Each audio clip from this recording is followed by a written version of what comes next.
तो इस लेक्चर में हम डिस्कस कर रहे हैं रिटायरमेंट ऑफ पार्टनर। आपके कुछ प्रैक्टिकल क्वेश्चन हैं एक्सरसाइज के लिए, मल्टीपल चॉइस क्वेश्चन। तो this is at page number 81105 of study material. तो लेके से प्रॉब्लम नंबर 1। इसमें देखो आपको मेंशन किया है C and D are partner, उनकी प्रॉफिट शेयरिंग रेशो दी है आपको C D and E. So profit sharing ratio is given 1/2, 1/3, 1/6.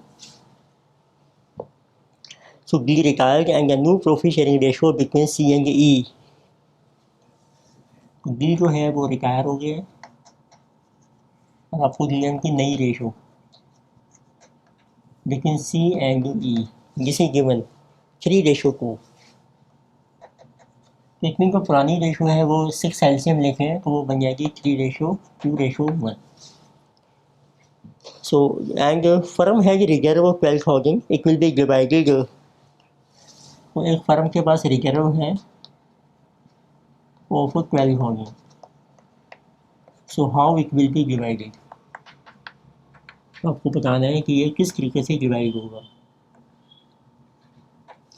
जैसे पार्टनर रिटायर हो रहा है तो जो भी एक्यूमुलेटेड रिजर्व्स होते हैं तो उनको हम डिवाइड करते हैं उनकी ओल्ड पार्टनर्स की ओल्ड रेशो में।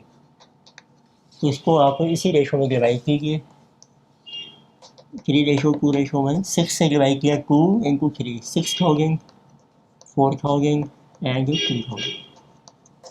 So it means C will get a 6, D will get a 4, E will get a 2,000. Next let us see problem 2. So ABC has taken a joint life policy. After 5 years B retires from the firm. So all profit sharing ratio 2:1। तो A, B और C को उनकी old ratio दी है आपको 2:1 और उन्होंने एक जॉइंट लाइफ पॉलिसी ली थी। They have a joint life policy. Now B retires. B retire हो रहा है। So they have taken a joint life policy of 2,50,000। उसकी सरेंडर वैल्यू है आपकी 50,000। तो it's surrender value is 50,000। So what will be treatment in the partner's capital account? So on receiving JLP account, if JLP premium is fully charged to revenue।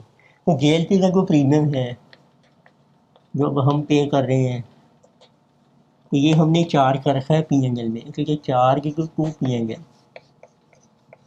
तो means इसमें हमने JLP को as a asset को show नहीं किया है अपनी books में। तो उस केस में अब पार्टनर रिटायर हो रहा है तो आपको क्या करना होता है, तो हमें JLP एक एसेट क्रिएट करनी होती है और वो ट्रांसफ़र हो जाती है ओल्ड पार्टनर के कैपिटल अकाउंट्स में।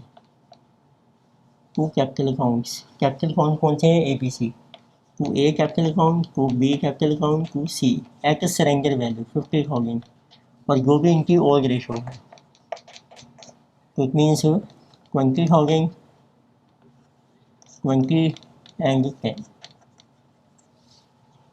तो JLP जो है 50,000 क्रेडिट हो जाएगी ऑल पार्टनर्स जो भी हैं इनकी old ratio. Next we have problem number 3। इसमें भी है कि ABC 3 पार्टनर्स हैं और इनके पास एक जॉइंट लाइफ पॉलिसी है। They have taken JLP and now B retires. B की रिटायरमेंट हो रही है। B रिटायर से ओल्ड प्रॉफिट शेयरिंग रेशो है उनकी 2:1 and A and C decide to share profits equally 1:1। उनकी जो जॉइंट लाइफ पॉलिसी है JLP उसकी सरेंडर वैल्यू आपको दी है that one is सेम 50,000 की, but they are saying that तो बुक्स में जो है JLP is shown as asset in books. तो हमने इसको पहले से ही एज ए एसेट शो कर रखा है बुक्स में एज ए सरेंडर वैल्यू जो। तो आपको बताना है on retirement of B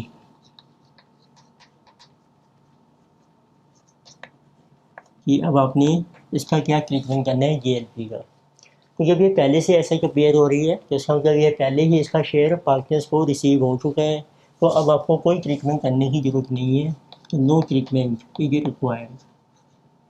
treatment हमारा क्या होता है, रिटायरमेंट टाइम, लेकिन उसकी वैल्यू चेंज हो रही है, उसको हम रिवैल्यूएशन के थ्रू एडजस्ट करते हैं, पर इसमें पहली अपीयर हो रही है सरेंडर वैल्यू के ऊपर, which is already 50,000। It mean no treatment is required.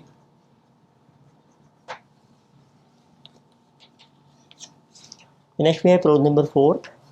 तो ABC की रेशो दी है आपको, जिसे जो 2:1 एंड ऑन रिटायरमेंट को बी अब रिटायर हो गया है। गुडविल आपने वैल्यू की है, goodwill is value so at ₹30,000। आपको बताना है how much compensation will be paid by A and C to B for goodwill.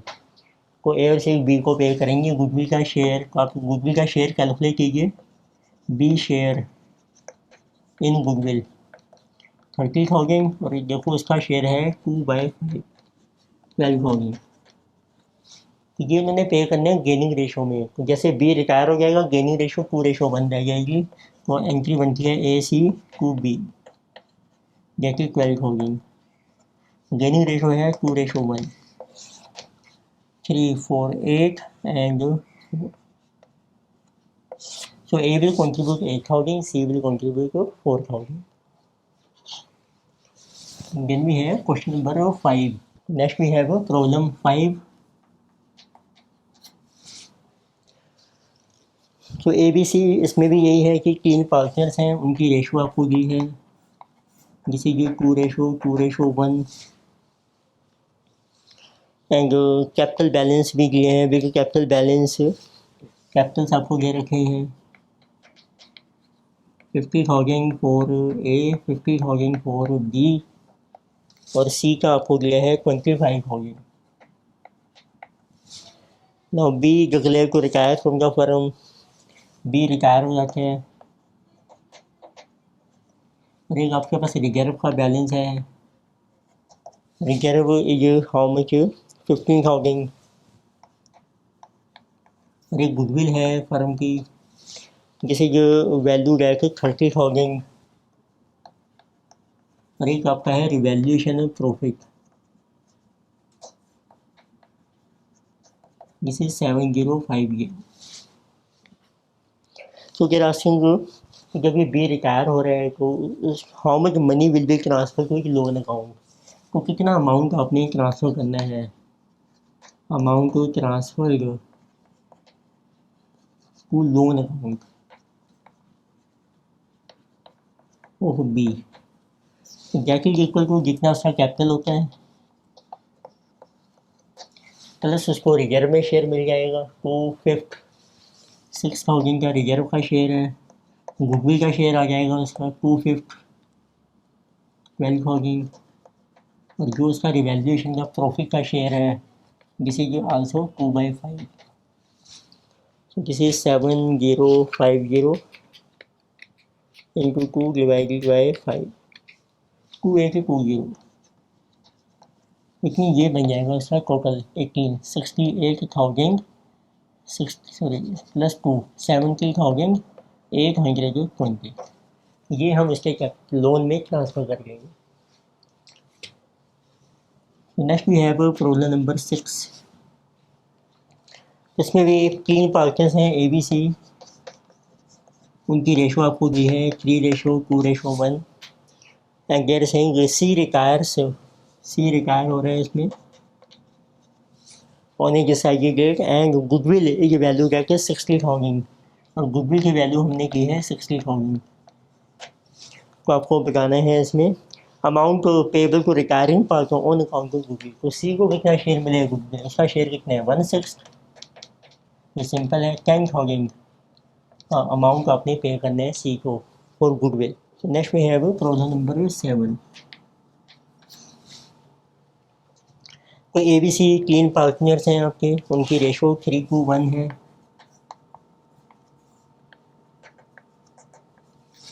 तो आपको मेंशन किया A retire and goodwill is value 24, तो A की रिटायरमेंट हो जाती है, और गुडविल है फर्म की 24,000,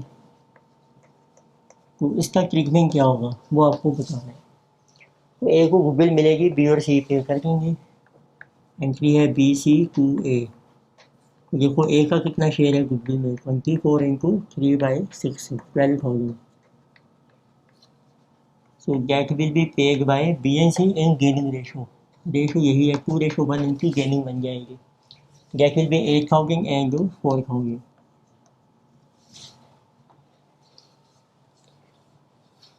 Then we have question number 8. So balance of ABC sharing profits in proportion to their capitals stood at this. तो ABC है, उनके कैपिटल्स दिए हैं आपको। जैसे कि 2 lakh for A, capital 3 lakh for B and 2 lakh for C. और उनकी जो प्रॉफिट शेयरिंग रेशो है वो है कैपिटल की ratio. It means 2:3:2। So A desire to retire from firm. तो ए जो है वो रिटायर हो रहा है। And B and C will share profit equally. तो बी और सी की जो रेशो है, न्यू रेशो, इक्वल हो जाएगी। Goodwill of entire firm is value at 1,40,000। Goodwill की वैल्यू आपने कैलकुलेट की है फर्म की 1,40,000। तो इसमें आप कैलकुलेट कीजिए ए का शेयर, वो है आपका इंटू 2/, ये रेशो है आपकी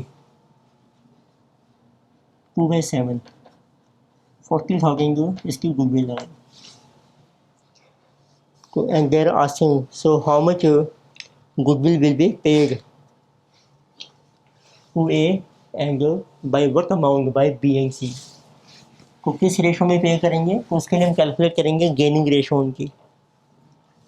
तो what is the gaining ratio? That is equal to new minus old. तो आप कैलकुलेट कीजिए, बचेगी बी की गेन और सी का कितना गेन है। बी की नई रेशो है 1/2 और पुरानी रेशो है 3/7 एंड 2/7। जैसे 14 2 7 7 2 6, जैसे 14 2 7 7 2, जैसे 1/14 एंड 7 3/14। तो आपको गेनिंग रेशो आ रही है B/C 1/3। तो गुडविल का जो शेयर है ए को पे करना है बी और सी ने, तो एंट्री बन जाएगी आपकी BC2A। A share is how much 40,000। So 10,000 will be debited to B, 30,000 to C. Next lecture में हम आगे फर्दर प्रॉब्लम डिस्कस करेंगे जो फुल क्वेश्चन है आपकी। Thank you.